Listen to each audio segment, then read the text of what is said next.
guest for today. She is a friend of mine, an old friend of mine from Brown University. Bruno, the best Ivy League school. You already know that.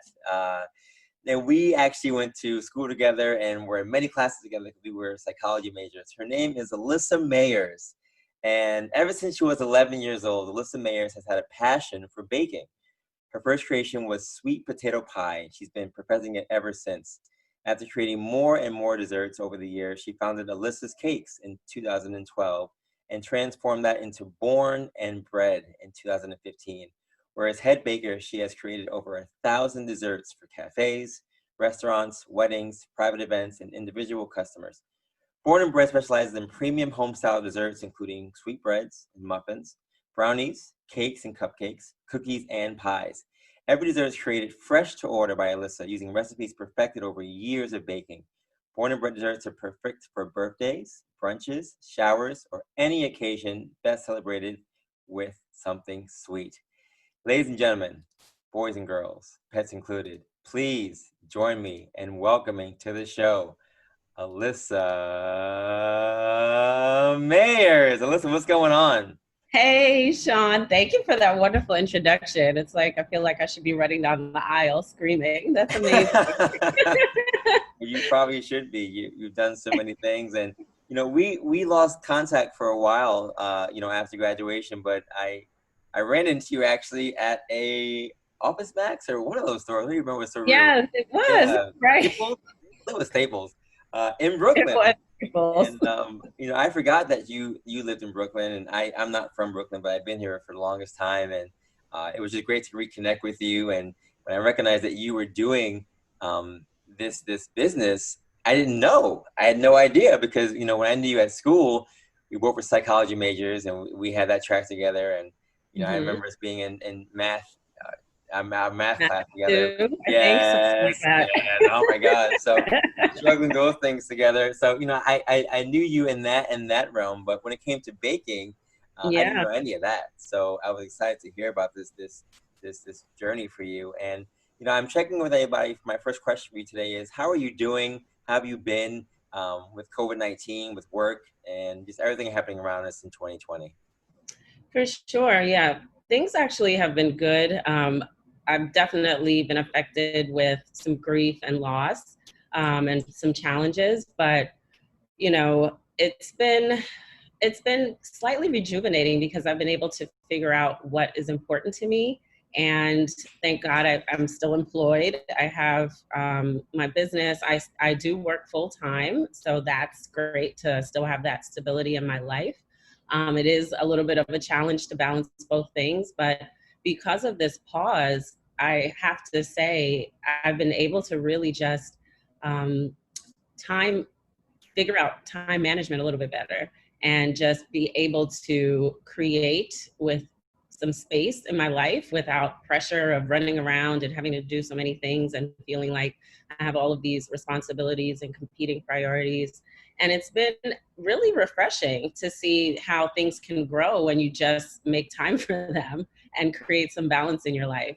And Yeah. so during this time of COVID and this season that we're in, I've been able to just sit down and just stop and think and be more creative and allow myself to just figure out how to get all the things that I want to get done accomplished. So it's been it's very challenging and sad in the beginning, challenging in more of a psychological space, an emotional space.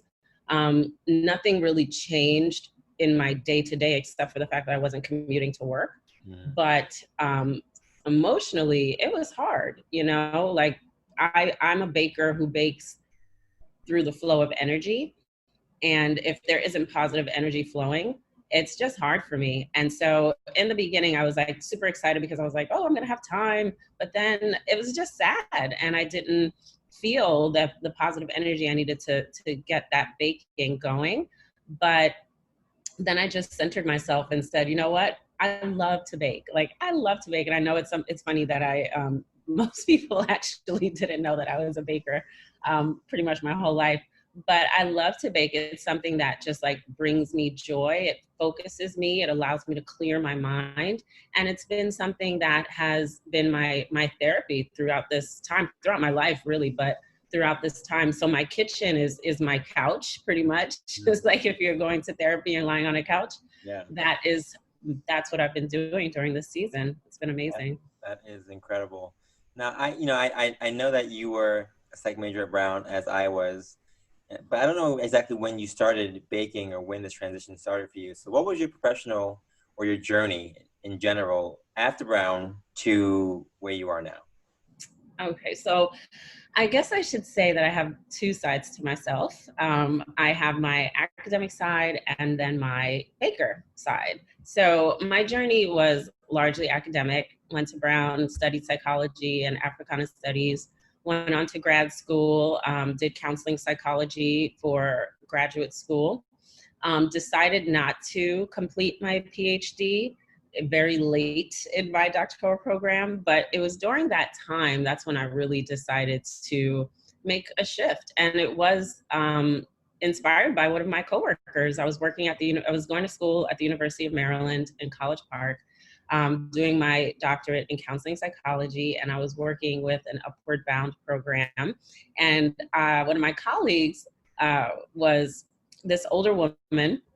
Her name is Marcia Roper. She lives in Trinidad now. Shout out to her, because she was the one that told me that I should be a baker, basically. I would always bring in like cakes and cookies and pies and things like that to work, just because, I would bake them at home and then want to bring them in and share them. And she mentioned that they were very good. And she said, you know what, why don't you just do this? And I said, you know what? Okay, I will.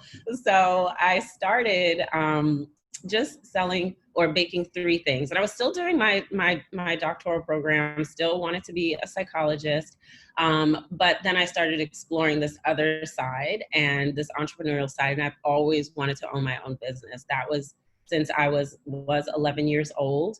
And my fifth grade teacher at the time inspired that through this very amazing experience that we had, this rites of passage program that I was a part of, called African Womanhood is Mine. That planted the seed of entrepreneurship from 11.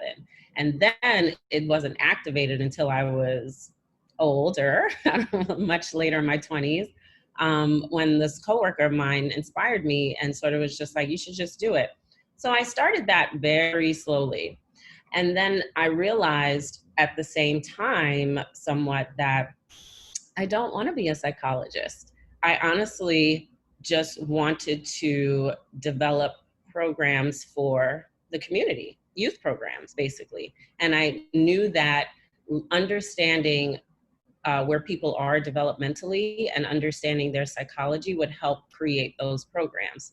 So if I sort of unpack that, I realized at the end of the day, I just wanted to create experiences for people, like very meaningful experiences. And that could be in the form of a program, and that could be in the form of something that they're eating and enjoying. So if I kind of just pour that into what I'm doing, I can create these experiences for people that are amazing, whatever it is, whether they're going out and exploring a youth program or whether they're going out and exploring this pound cake that I just made for them. Mm. So I started the business, but still wanted to continue on with developing programs. So I still did that. It's something I just can't let go of. And eventually they will merge. I have plans for that. How to bring both of those things together. But I launched the business and still wanted to continue on with my full-time program development job because, benefits are great. Getting paid every 2 weeks is also great. So I continued on in that path and just tried to balance both, and just started very small with like 3 offerings of desserts. And then that slowly grew. I moved back to New York, so that was a little bit of a change, and then I had to restart here in New York and then establish myself here. So the journey did not include any formal training in culinary arts. I did tell my mom that if I didn't go to Brown, I'd probably go to culinary school, but I didn't. I ended up at Brown, and I'm so happy about that. But my journey was one